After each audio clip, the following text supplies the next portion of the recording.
Here's my surprise for you. You're fired. He said it with that half smile, standing in the empty glass office surrounded by deflated birthday balloons and an untouched vanilla cake no one bothered to cut. I stood there, not crying, not speaking, just feeling a cold silence spread through my body. He had no idea he'd just signed the death warrant for his own career. The birthday girl always gets the last laugh. My name is Claire Donovan, and until 30 minutes ago, I was the senior design director at Northgate Structures, one of the most prestigious architectural firms in the city. Now I'm just another unemployed professional carrying a cardboard box through a marble lobby, trying not to make eye contact with the security guard who used to greet me with respect every morning for the past 7 years. The irony wasn't lost on me. Today was supposed to be different. My 35th birthday. I'd arrived at the office this morning to find my desk decorated with silver balloons and a cake from the expensive bakery down the street. Gestures from my team, who had no idea what was coming. Neither did I, honestly. When Ethan Cole's assistant asked me to meet him in the executive conference room at noon, I thought maybe, just maybe, it was about the promotion I'd been working toward for 3 years. Ethan was waiting for me, leaning against the floor-to-ceiling windows that overlooked the harbor. 28 years old, inherited jawline, Harvard MBA that his father paid for, and approximately zero understanding of what we actually did here. He'd been running the company for exactly 4 months since his father Richard suffered a stroke. And in that time, he'd managed to undo half the progress I'd helped build. "Claire," he said, not bothering to turn around. "Do you know what today is?" "My birthday, actually." I kept my voice neutral, professional.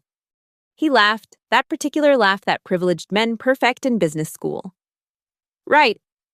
Well, here's my surprise for you."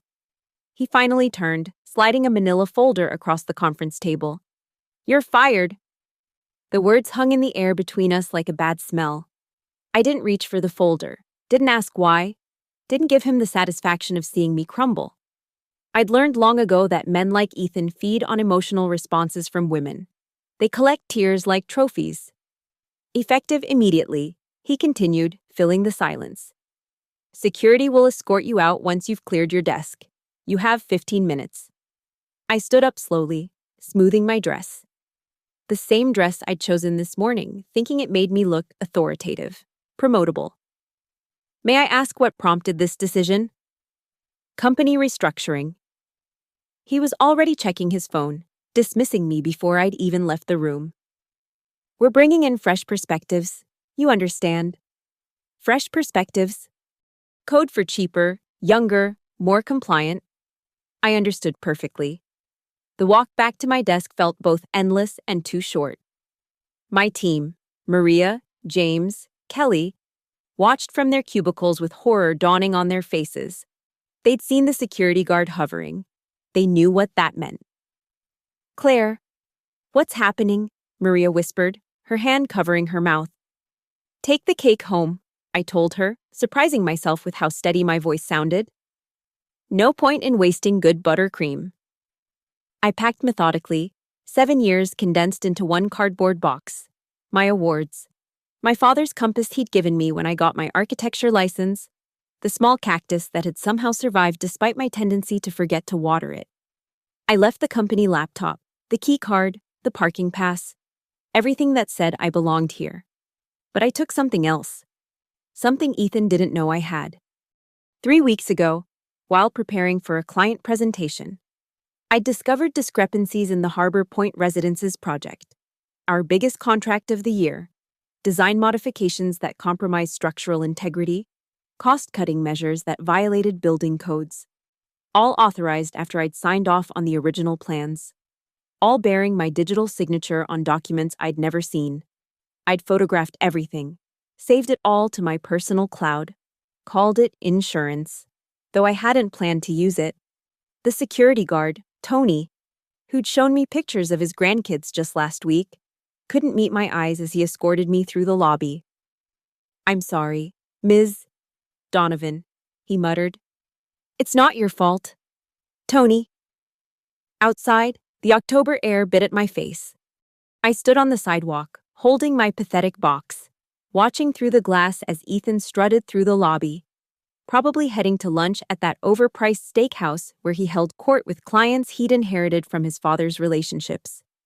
He thought he'd won, thought he'd eliminated a threat to his fragile authority, the older woman who knew more than him, who questioned his decisions, who didn't laugh at his jokes or defer to his wisdom. But Ethan Cole had made a critical error. He'd fired me on my birthday, thinking it was clever, thinking it was cruel. He didn't realize he'd just given me the greatest gift of all, freedom to destroy him without any conflict of interest. I pulled out my phone and scrolled to my husband Michael's number. "Hey," I said when he answered. "You know that information you mentioned about the Harbor Point project? I think it's time we had a closer look." The birthday girl always gets the last laugh, and mine was just beginning. The story of how I ended up at Northgate Structures wasn't supposed to end with me carrying a box to my car in broad daylight. 7 years ago, Richard Cole himself had recruited me from a competing firm. The company was hemorrhaging clients after a series of failed projects led by his previous design director, an old boys club relic who thought AutoCAD was revolutionary technology. "I need someone who can drag us into the 21st century," Richard had said over coffee, his eyes sharp despite his 70 years. "Someone who understands that good design isn't just about aesthetics, it's about integrity, sustainability, and innovation." I rebuilt their entire design process from the ground up, implemented new software systems, established quality control protocols that caught errors before they became lawsuits. Within 2 years, Northgate went from nearly bankrupt to landing 3 major municipal contracts: the harbor renovation, the new children's hospital wing, the downtown transit hub that won an international design award. Richard treated me like the daughter he never had. Maybe that was the problem. Ethan certainly seemed to think so. The stroke happened 4 months ago. 1 minute Richard was presenting at the quarterly board meeting. The next, he was on the floor, his left side completely paralyzed. The doctors said he was lucky to survive. The company wasn't so fortunate, while Richard lay in intensive care, barely able to speak. The board made a decision that would have killed him if he'd been conscious enough to understand it. They appointed Ethan as interim CEO. "It's temporary," board chairman William Frost had assured us, "just until Richard recovers." But Richard wasn't recovering fast enough, and Ethan had tasted power. The changes started small: new furniture for the executive floor, mandatory morning meetings where he'd pontificate about synergy and disruption while the actual architects checked their phones under the table. Then came the restructuring. My team of 12 reduced to 8. The research budget slashed in half. The quality control protocols I'd spent years perfecting dismissed as unnecessarily rigid.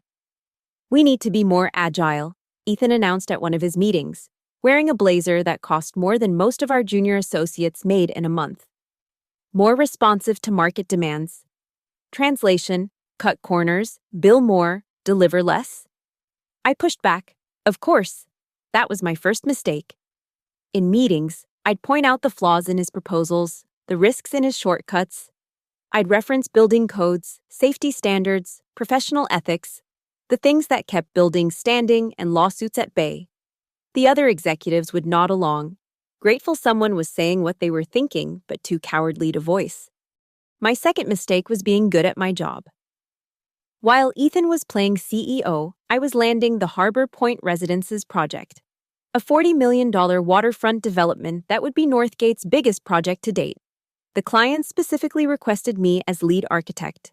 They'd seen my work on the transit hub, appreciated my attention to both form and function. Ethan had to smile and congratulate me publicly.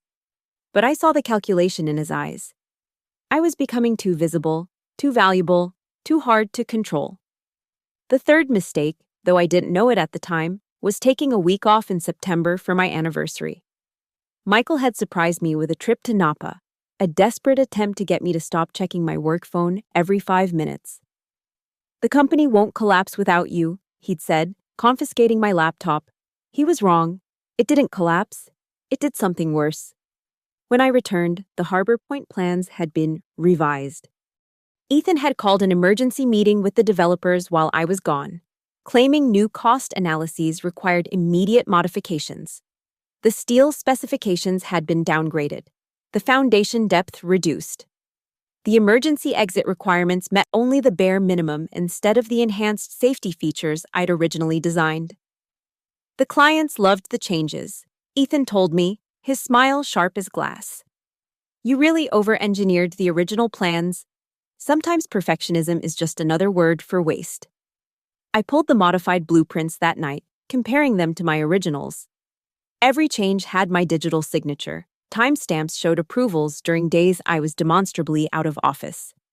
IT logs would prove I never accessed the system that week. But who would think to check? On paper, I'd signed off on every dangerous shortcut.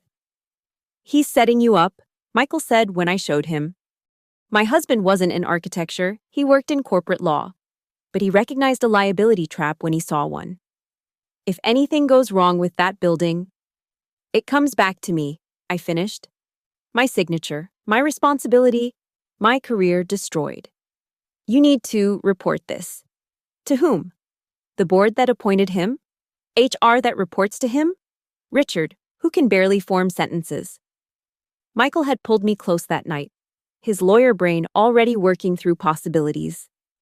Then you document everything, create a paper trail, protect yourself. So I did. For 3 weeks, I'd been quietly collecting evidence, preparing for a confrontation I thought would come eventually. I assumed I'd have time to build my case, to find the right moment. I hadn't expected Ethan to strike first, hadn't expected him to be cruel enough to do it on my birthday. But then again, I'd underestimated him from the beginning. I'd thought he was just an incompetent nepotism hire. I didn't realize he was something far more dangerous, an incompetent nepotism hire who knew exactly how threatened he should be by competence. Now, sitting in my home office with boxes of evidence spread across my desk, I understood the full scope of what he'd done. He hadn't just fired me to remove a threat, he'd fired me to ensure that when Harbor Point inevitably failed, when those cut corners became cracks in the foundation, when those missing safety features cost lives, I wouldn't be there to defend myself. The disgruntled ex-employee whose dangerous designs had to be secretly corrected. Except he'd made one miscalculation. He thought I'd go quietly. He thought I'd be too humiliated, too desperate for a clean reference, too professional to fight dirty. He really should have known better than to mess with someone who'd spent 7 years building things from the ground up. I knew exactly how to make them fall down. Michael came home that evening with a bottle of wine and a flash drive that would change everything. Happy birthday, he said, but his expression was anything but celebratory. I think you need to see this. We sat at the kitchen table, my laptop between us, the wine unopened. On the screen were documents from Harbor Point that Michael had obtained through his firm's connection to the project's legal team. What I saw made my blood run cold, then hot with rage. These modifications went through yesterday, Michael said, pointing to the timestamp.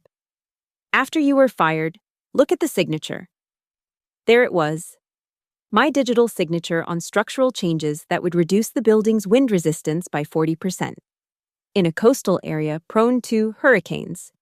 The timestamp showed 2:47 p.m., approximately 2 hours after Ethan had me escorted from the building.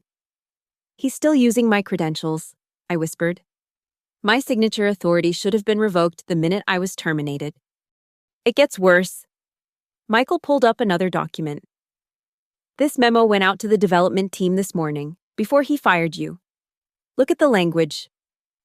I read it twice, my hands clenching into fists. The memo expressed concerns about my recent work, suggesting I might be experiencing personal difficulties affecting professional judgment. It recommended a thorough review of all my designs, positioning Ethan as the responsible executive, catching my dangerous mistakes. He's been planning this for weeks, I said, creating a paper trail to make it look like I'm unstable, incompetent. When the building fails? If it fails, Michael corrected. When? I insisted. Those modifications aren't just cost-cutting. They're catastrophic. That building won't survive the first major storm. And when it doesn't, when people get hurt or worse, every investigation will lead back to my signature on documents I never saw. Michael reached for his phone, We're calling the police. This is fraud, forgery. With what proof? Everything has my legitimate digital signature. The IT logs showing I wasn't in the system? Ethan's team controls those. The original plans? My word against the CEO's. Then what do we do? I stood up, pacing to the window. Outside, the city skyline glittered, dozens of buildings I'd helped design or improve over my career. Safe buildings, solid buildings, buildings that would stand for generations because I'd fought for every beam, every joint, every emergency exit. We need someone Ethan can't buy or intimidate, I said finally. Someone with more authority than a CEO playing with daddy's company. Michael's eyes widened. Marianne Holt.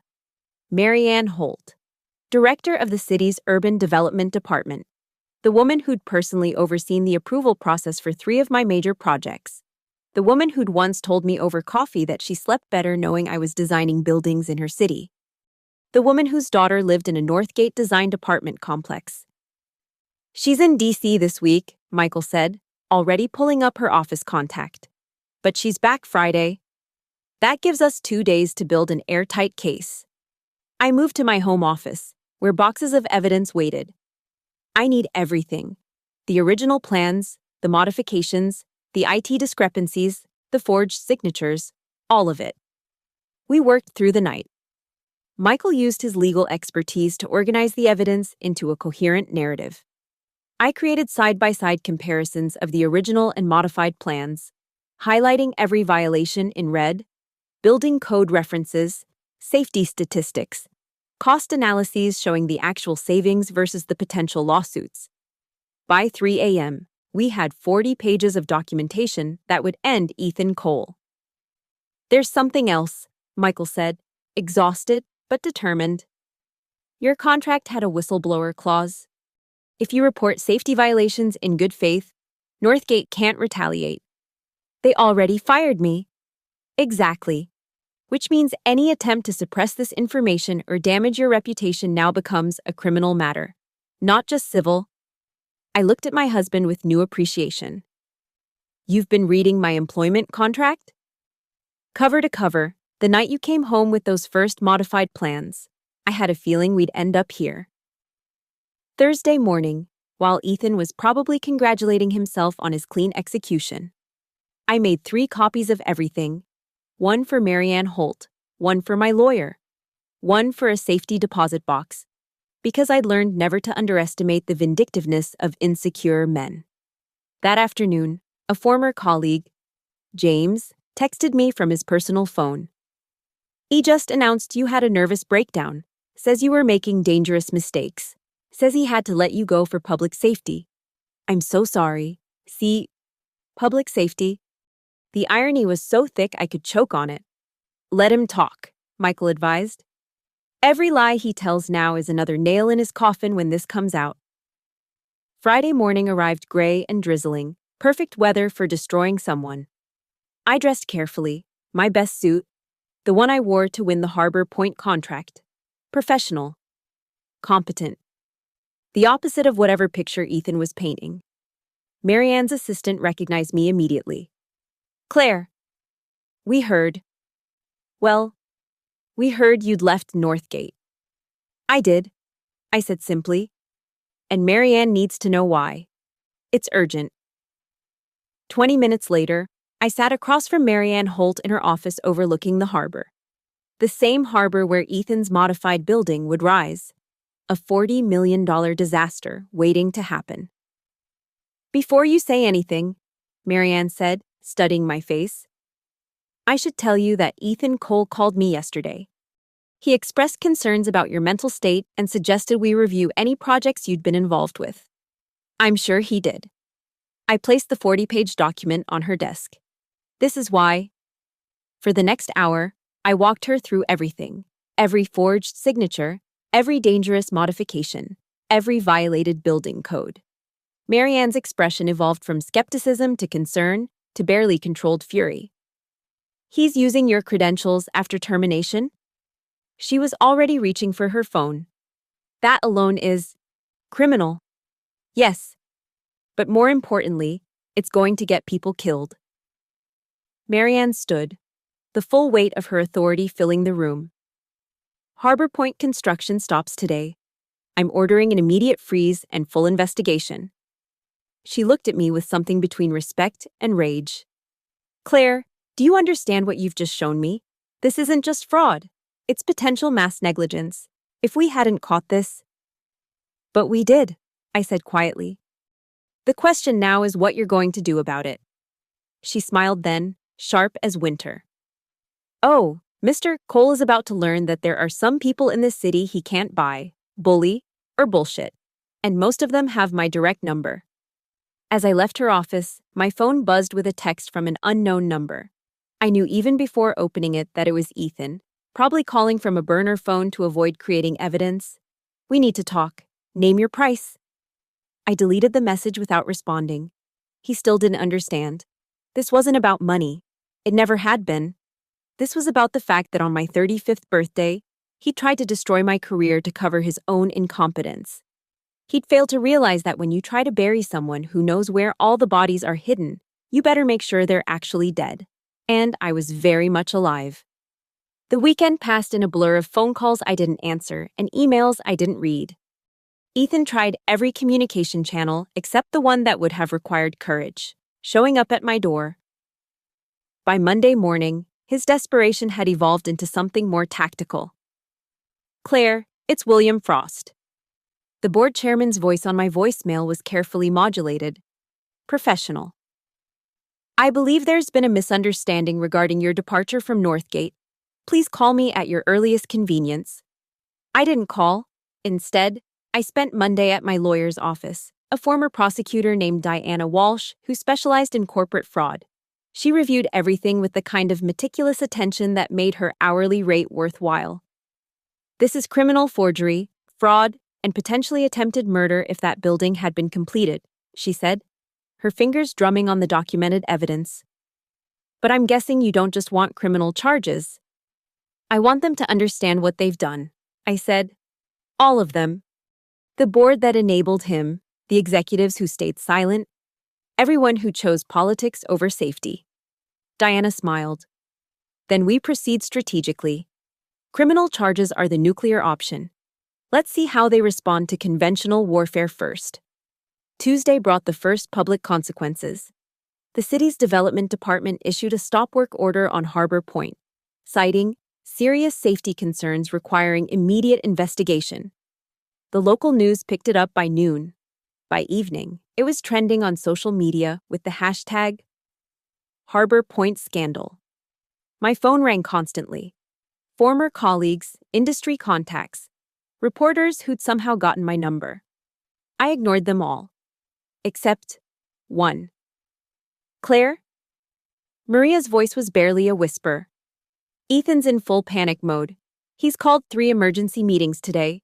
He's blaming everyone, says you sabotaged the plans before leaving, says you had access to the systems remotely. James recorded him screaming at the IT director. Send me the recording, I said. Through Michael's email. The recording was beautiful in its desperation. Ethan's voice, cracking with fear, demanding it create false logs showing I'd accessed the system remotely. The IT director, calmly explaining that creating fraudulent logs would be a federal crime. Ethan screaming that he didn't care about federal crimes. He needed someone to blame. Diana had the recording transcribed and notarized within hours. Wednesday. Marianne Holt made her move. The investigation report was preliminary but damning. Forged signatures, falsified timestamps, building modifications that violated 17 separate safety codes, and at the center of it all, Ethan Cole's digital fingerprints on every illegal change. The city is considering criminal charges, Marianne told me over coffee that afternoon. But that's just the beginning. The FBI's white-collar crime division is interested. Seems Mr. Cole might have done this before, on projects in other jurisdictions. How many? I asked, though I wasn't sure I wanted to know. We're still checking. But Claire, some of these buildings are already occupied. The weight of that settled over me like concrete. People were living in, working in, trusting their lives to buildings that Ethan had compromised for profit. My anger crystallized into something colder, more focused. "What do you need from me?" I asked. "Everything, every document, every email, every interaction you can remember. We're building a RICO case." RICO, racketeering, the kind of charges that didn't just end careers, they ended lives as the perpetrators knew them. Thursday morning, the dam broke. The Wall Street Journal ran a front-page story. Northgate Structures under federal investigation for systematic building fraud. The article detailed not just Harbor Point, but a pattern of suspicious modifications across multiple projects, all bearing forged signatures of architects who'd been terminated or transferred. I wasn't the first. I was just the first to fight back. By noon, Northgate's stock had dropped 30%. By closing, 45%. That's when Richard Cole called.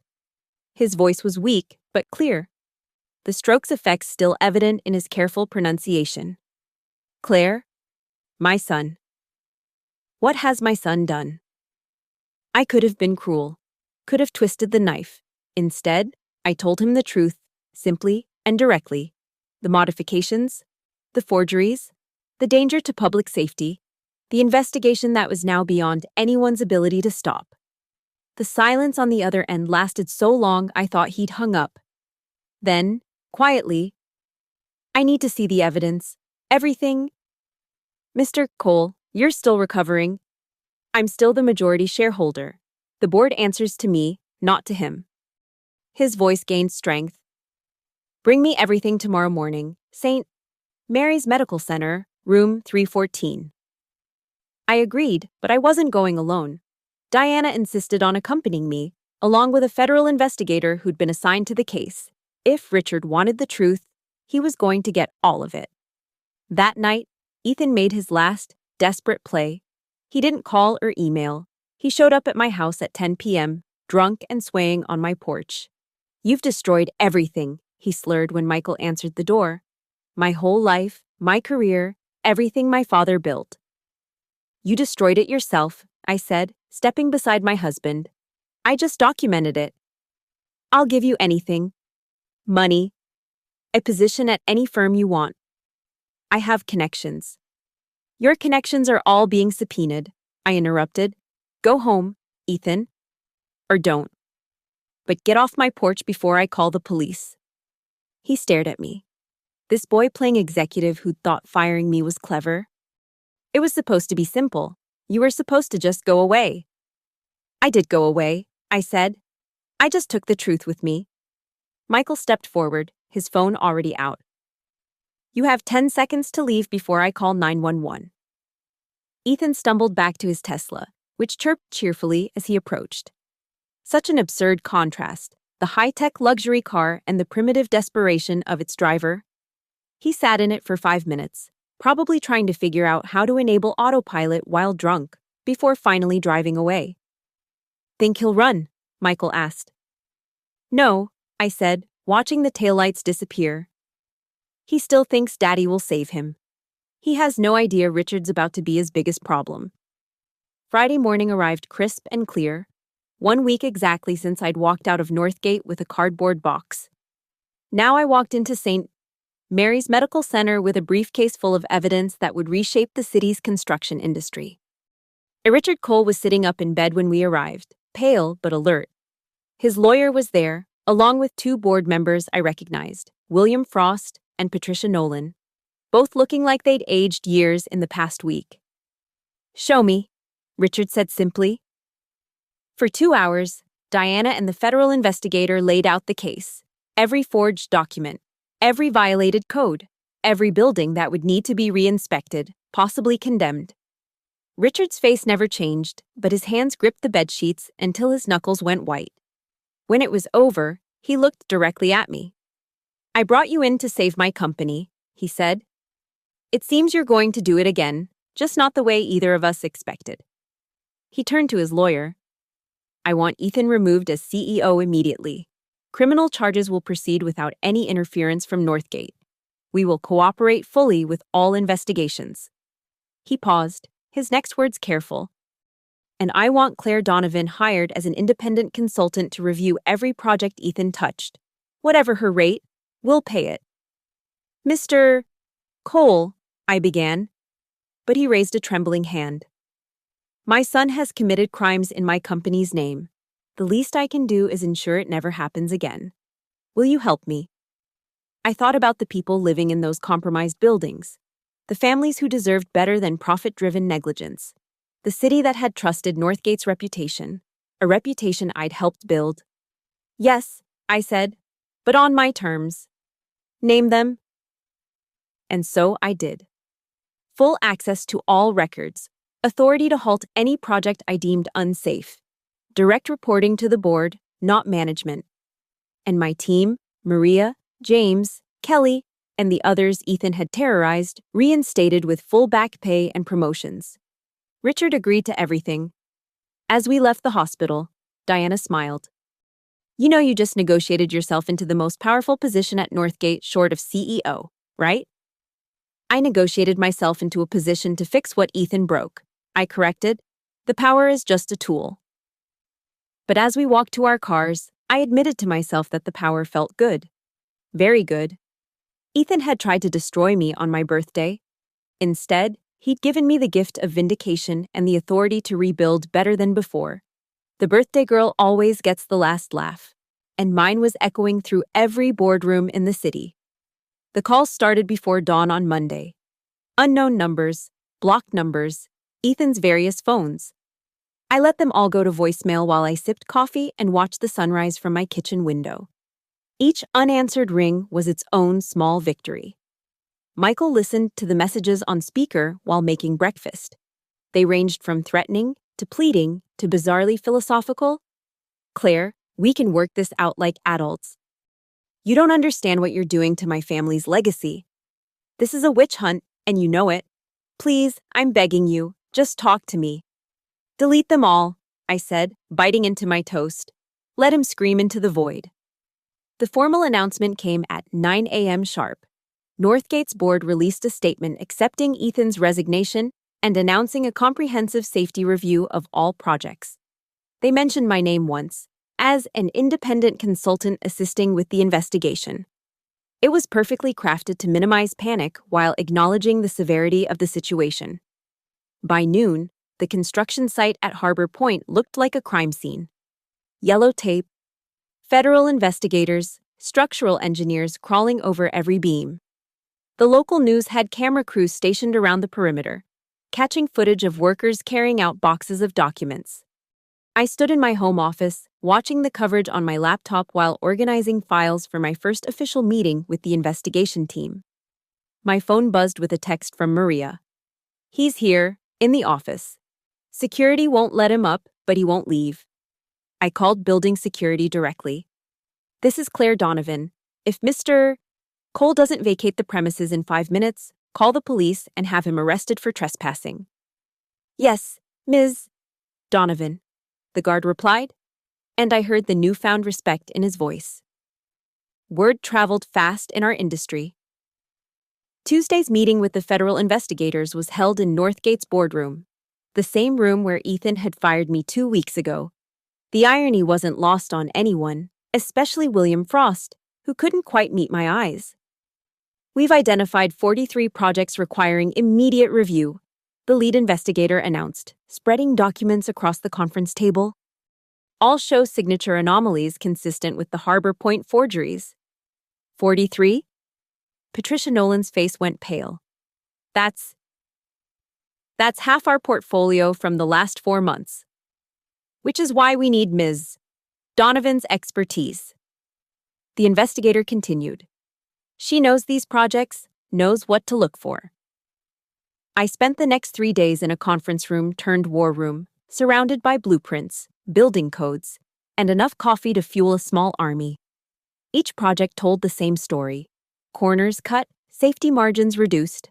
My signature or another terminated employees appearing on modifications we'd never seen. But the worst discovery came Thursday afternoon. The Riverside Elementary expansion, James said, his voice hollow. He modified the earthquake resistance standards. We all stopped. A school.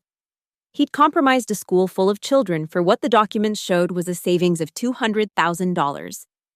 We're shutting it down, I said, already reaching for my phone.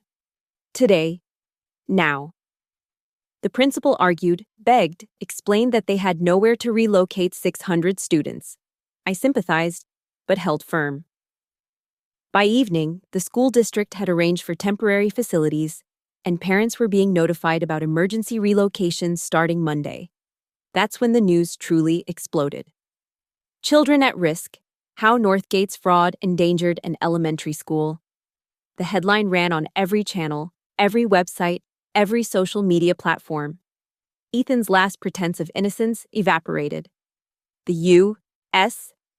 Attorney's Office announced criminal charges Friday morning: wire fraud, forgery, reckless endangerment, and conspiracy. Bail was set at $2 million. Richard Cole paid it, then called me. "I need you to know," he said, his voice steady despite everything, "that I will not protect him from the consequences of his actions. But I'm still his father. I had to get him out of jail."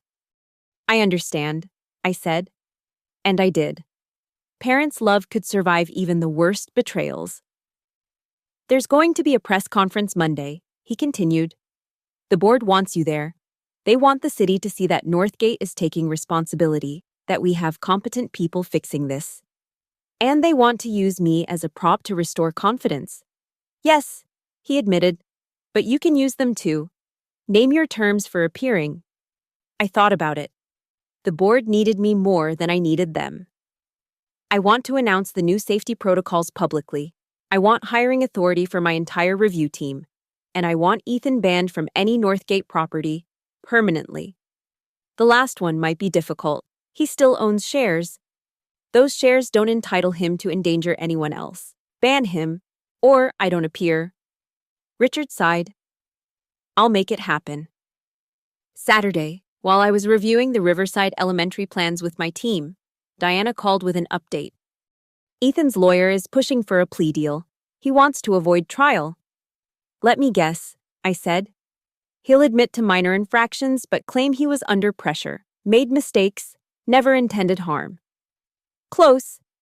He's claiming mental distress from his father's stroke, says he was overwhelmed and made poor decisions while grief-stricken." I laughed, actually laughed. "He was calculating enough to forge signatures, create false timestamps, and build a narrative about my supposed mental breakdown. That's not grief, that's malice." The prosecutors agree. They're not offering anything below 5 years minimum. 5 years. It seemed both too much and not enough for what he'd done. That evening, Michael found me on our deck, staring at the city skyline. Each light represented a building, a home, a life that trusted in the integrity of the structures around them. "You're thinking about all of them," he said, handing me a glass of wine. "All the people in those buildings. 43 projects, thousands of people, all of them at risk because one man thought his MBA made him smarter than physics. But you caught it. You stopped it." "This time," I said. "But how many other Ethans are out there? How many other companies are letting unqualified narcissists make decisions that could kill people?"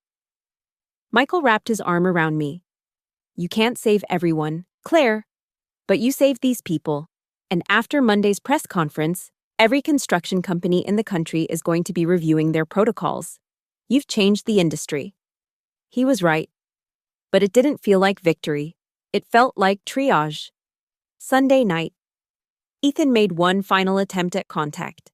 Not through phones or lawyers, but through his mother, Elizabeth Cole, who'd been in Europe during the entire crisis.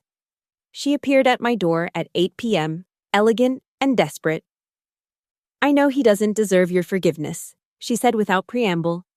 "But I'm asking anyway. Not for him to avoid consequences, but for you to understand that he's broken. Losing the company, facing prison. He's talked about ending things." I invited her in, made her tea, and chose my words carefully. "Mrs. Cole, your son systematically endangered thousands of lives for profit. He tried to destroy my career to cover his crimes. He's not broken. He's been caught. You could speak at his sentencing, ask for leniency. I could. I agreed. But I won't. The only speaking I'll do is to ensure everyone understands exactly what he did and why it can never happen again. She left without another word, but with a dignity I had to respect. She was a mother trying to save her son, even though she knew he didn't deserve saving. As Monday approached, I prepared my statement for the press conference. I wouldn't minimize what happened, wouldn't let them spin it as an isolated incident or a misunderstanding. The city deserved the truth, and Ethan deserved every consequence coming his way. The birthday girl always gets the last laugh. But as I practiced my statement in the mirror, I realized this wasn't about laughing anymore. This was about ensuring that Ethan Cole became a cautionary tale that every executive in every industry would remember. This was about making sure my last laugh saved lives. Monday's press conference was scheduled for 10 a.m. By 9:45, the Northgate lobby was packed with reporters, cameras, and concerned citizens. I stood backstage with Richard Cole, who'd checked himself out of the hospital against medical advice to be there. "I failed my company," he said quietly, adjusting his tie with trembling hands. "I gave power to someone who wasn't ready for it because he was my blood. That's on me." "What's on you is fixing it," I replied. "Which is what we're about to do." William Frost opened the conference, his usual corporate smoothness replaced with genuine gravity. He announced the full cooperation with federal investigators, the comprehensive safety review, and then introduced me as the new Chief Safety Compliance Officer, a position they'd created just for this crisis. I approached the podium with my prepared statement, but looking at the crowd, I set it aside. 2 weeks ago, Ethan Cole fired me on my birthday, I began, letting that land. He thought he was removing an obstacle to his cost-cutting agenda. Instead, he revealed a pattern of criminal negligence that endangered thousands of lives. I detailed everything: the forgeries, the safety violations, the school full of children sitting in a structurally compromised building. I named every project under review, every safety standard violated. No corporate speak, no minimizing, just truth. Northgate Structures has agreed to my terms for fixing this, I continued. Every affected building will be inspected and reinforced at the company's expense. Any resident or business that needs to relocate during repairs will be fully compensated. And going forward, no design modification can be implemented without verification from an independent safety board. "Ms.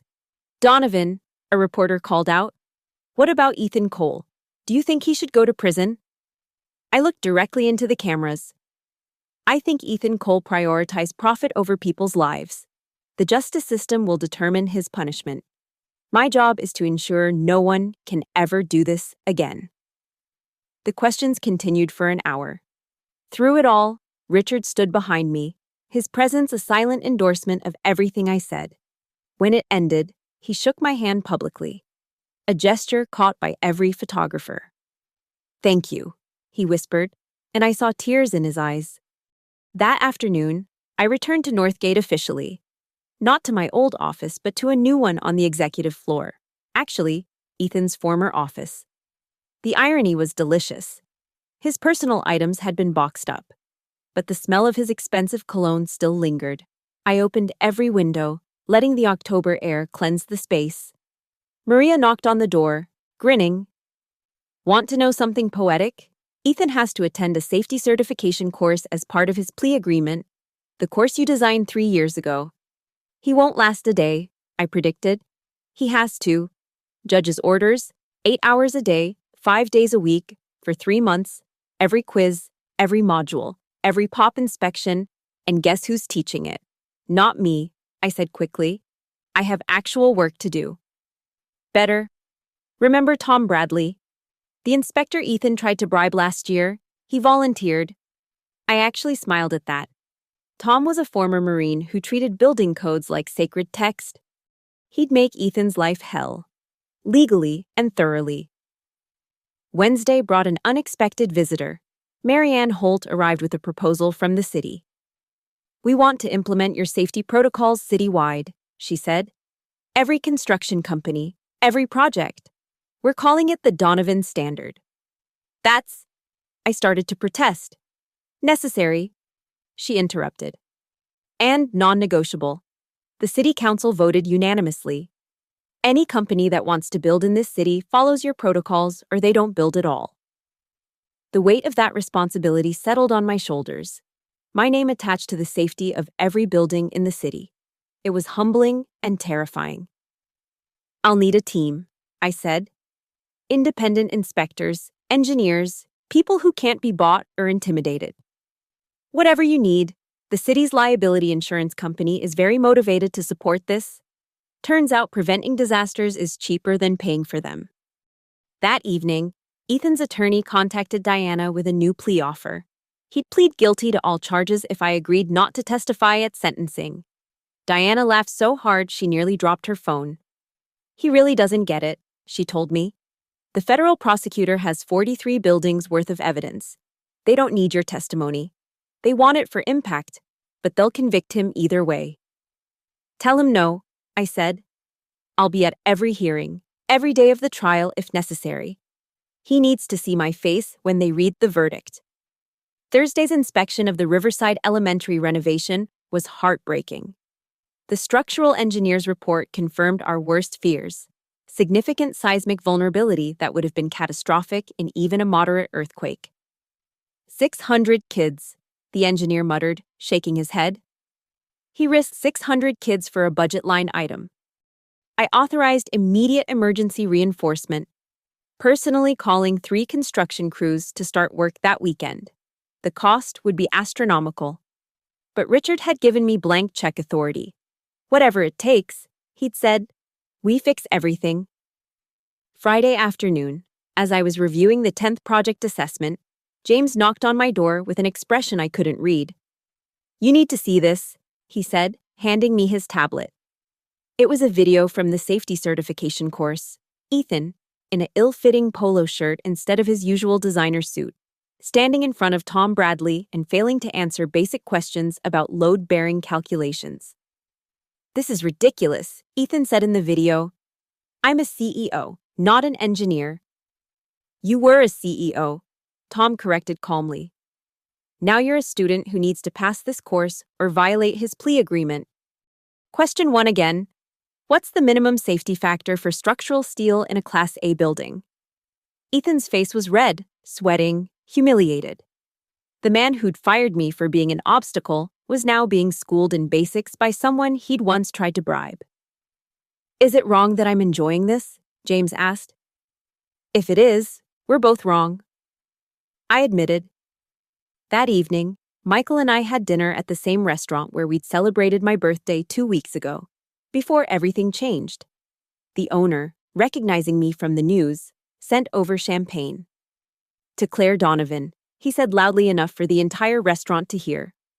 The woman who saved our city's buildings. The other diners applauded. I wanted to disappear into my chair. But Michael raised his glass.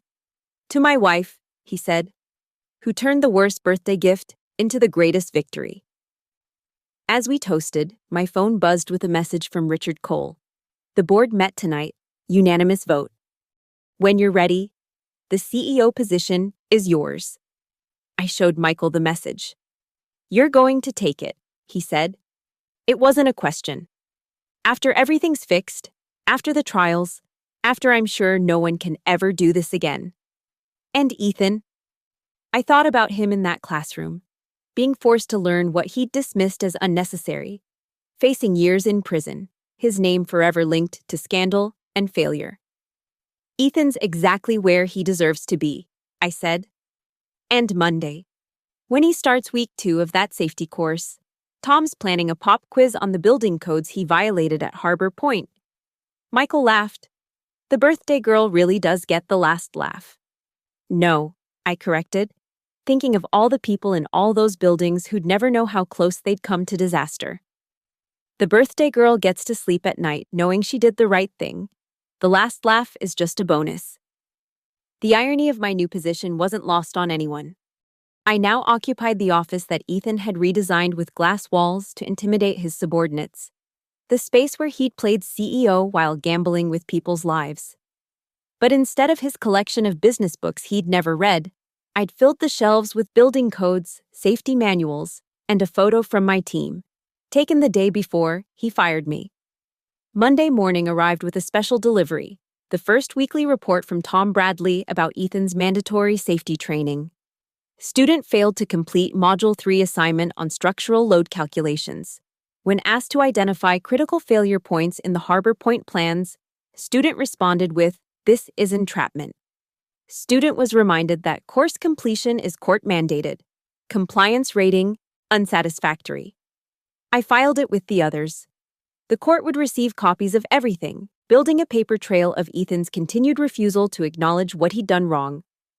The real work, however, was in Conference Room A, which I'd converted into a war room for Project Restoration, our internal name for the massive audit of Ethan's tenure. My team had grown to 12 engineers and architects, all handpicked for their inability to be intimidated or bought. The Meridian Tower has foundation issues, Kelly reported, pulling up the blueprints. Ethan approved a concrete mix that doesn't meet specifications. It's already showing microfractures. How bad? I asked.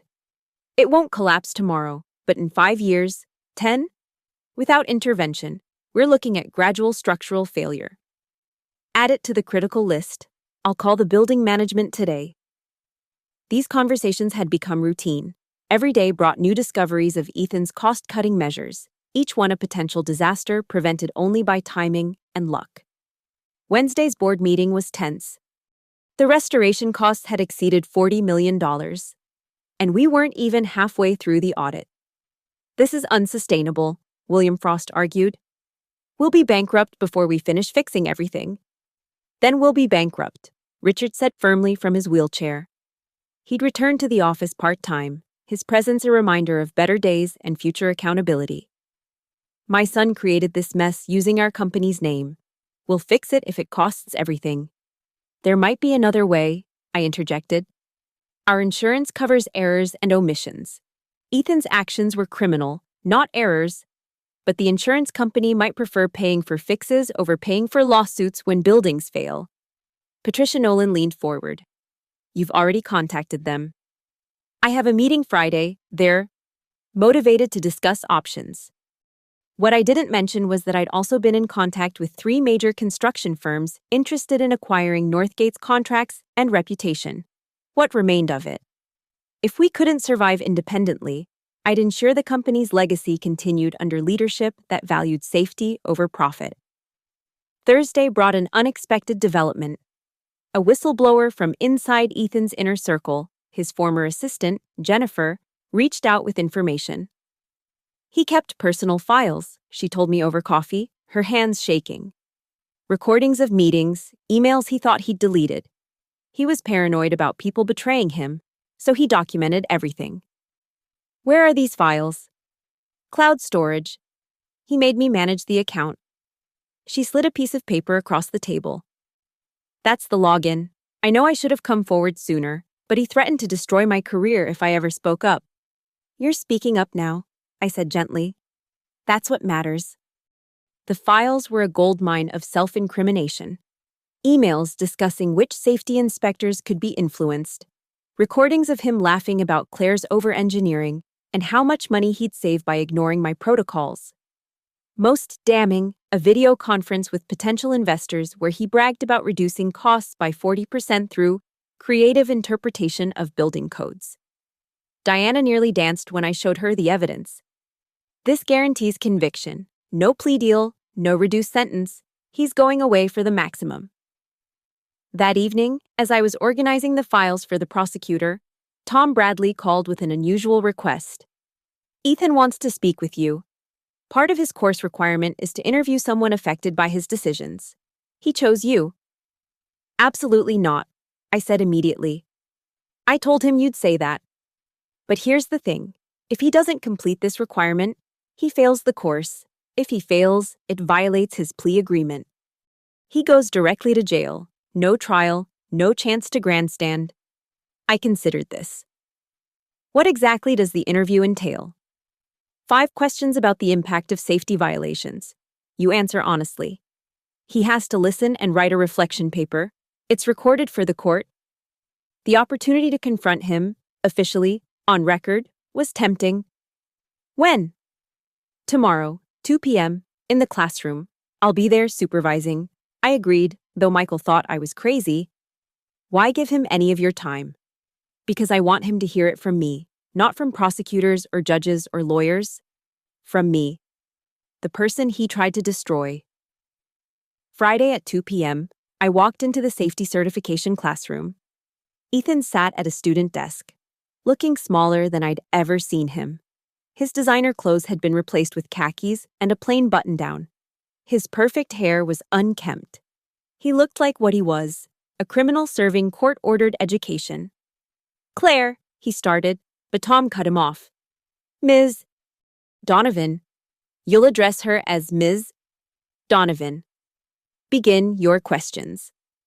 Ethan's jaw tightened, but he looked at his paper. Ms. Donovan, how did the safety violations in the Harbor Point project impact your professional reputation? I looked him directly in the eye. Your forgery of my signature on substandard plans could have destroyed my career and resulted in my criminal prosecution when those buildings inevitably failed. You didn't just violate safety standards. You attempted to frame me for your crimes. He wrote mechanically, not meeting my gaze. How did discovering the violations affect you personally? I haven't slept well since discovering you put 600 elementary school children at risk to save money. Every night, I think about what could have happened if we hadn't caught your modifications in time. His hand stilled. That wasn't. I didn't think about the children. No, I agreed. You didn't think about anyone. Not the children, not the families in those apartments, not the workers in those offices. You thought about profit margins and your ego. Next question, Tom prompted when Ethan remained silent. What? Ethan cleared his throat. What do you think should happen to people who violate safety standards? They should face the full consequences of their actions. Criminal prosecution, financial restitution, and industry blacklisting. They should never again be in a position to endanger lives for profit.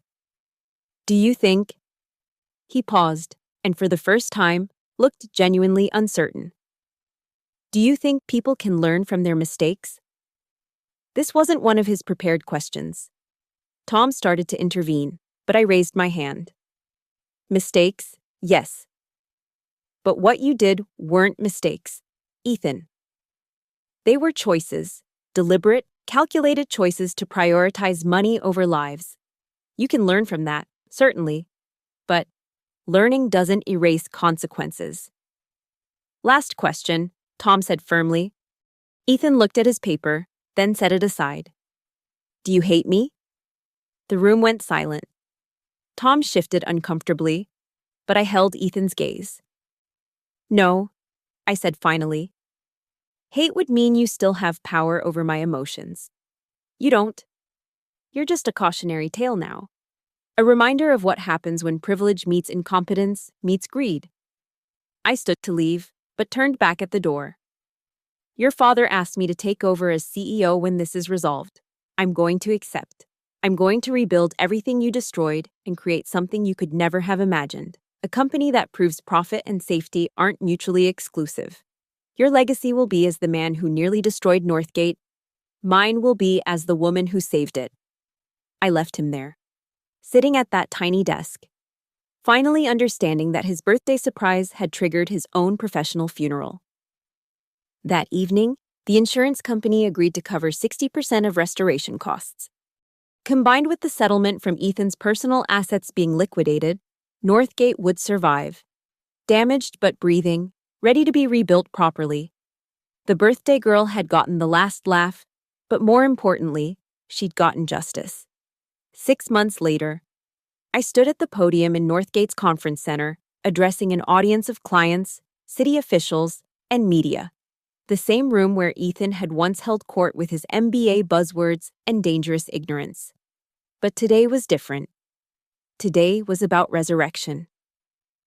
The Harbor Point Residences project officially breaks ground next week, I announced, gesturing to the revised blueprints displayed on the screen behind me.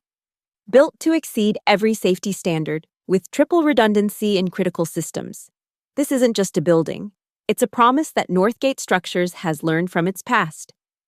The applause was genuine this time, not the nervous courtesy that had marked Ethan's presentations. In the front row, Richard Cole sat tall despite his wheelchair, pride evident in his weathered face. Beside him, Marianne Holt nodded approvingly. The press conference was the culmination of months of exhausting work. Every compromised building had been reinforced. Every forged document had been corrected. Every client had been personally contacted with assurances and evidence of repairs. The Riverside Elementary had reopened with a celebration where 600 children sang in a building that could now withstand anything nature or negligence could throw at it. "Ms. Donovan," a reporter called out. "Ethan Cole was sentenced yesterday to 8 years in federal prison. Any comment?" I'd watched the sentencing via livestream. Ethan in an orange jumpsuit, his attorney arguing for leniency. The judge unmoved by tales of pressure and poor judgment. When the verdict was read, he'd looked around the courtroom as if searching for someone to save him. No one had come. "Justice was served," I said simply. "My focus is on the future, not the past." After the conference, Richard approached me privately. "The board voted this morning," he said. "Unanimous approval. The CEO position is officially yours, effective immediately." I accepted with a handshake that felt like closing a circle. From the woman fired on her birthday to the CEO of the company that had dismissed her. The journey had been brutal, but the destination was worth every sleepless night. That evening, my team, now expanded to 30 professionals dedicated to safety compliance, threw an impromptu celebration. Maria had ordered a cake, chocolate this time, with CEO Claire written in architectural blueprint blue. "Speech," James called out, and others joined in. I looked around at these people who'd stood by me, who'd worked 18-hour days to fix Ethan's disasters, who'd chosen integrity over easy silence. 8 months ago, I began. Ethan Cole thought he was giving me a birthday surprise by firing me. He said those exact words. "Here's my surprise for you." He thought he was ending my career. I paused, letting them see my smile. Instead, he gave me the greatest gift imaginable, the opportunity to rebuild this company properly, to save lives, and to prove that competence and integrity will always triumph over privilege and greed. Kelly raised her glass. "To the birthday girl who got the last laugh." "To the CEO who earned it," Maria added. As we toasted, my phone buzzed with a message from Jennifer, Ethan's former assistant who'd provided crucial evidence. She'd started her own consulting firm, helping companies establish ethical practices. "Saw the news. Congratulations. Claire, you saved us all." Later that night, Michael and I stood on our balcony, looking out at the city skyline. Every light represented a building, a life, a trust that had been preserved. "You did it," he said softly. "You took the worst moment and transformed it into this." "We did it," I corrected. "You, me, the team. Even Richard in his way. Everyone except the one person who should have been protecting these buildings all along." "Where do you think Ethan is right now?" "Federal Correctional Institution, Otisville, minimum security, but still prison. He'll serve at least 6 years with good behavior. His safety certification? He never completed it. Tom Bradley failed him when he refused to write the reflection paper after our interview." Michael pulled me closer. "Any regrets?" I thought about it. The exhaustion, the stress, the weight of knowing how close disaster had come. But also the lives saved, the standards established, the company reborn with integrity at its core. "Just one," I said. "I should have taken the vanilla cake. It looked really good." He laughed, and I joined him, the sound carrying across the city we'd helped protect. The next morning, my first official day as CEO. I arrived to find a package on my desk.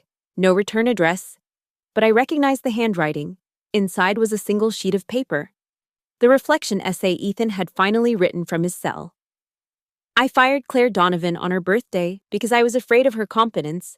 I destroyed buildings because I was too arrogant to admit my ignorance.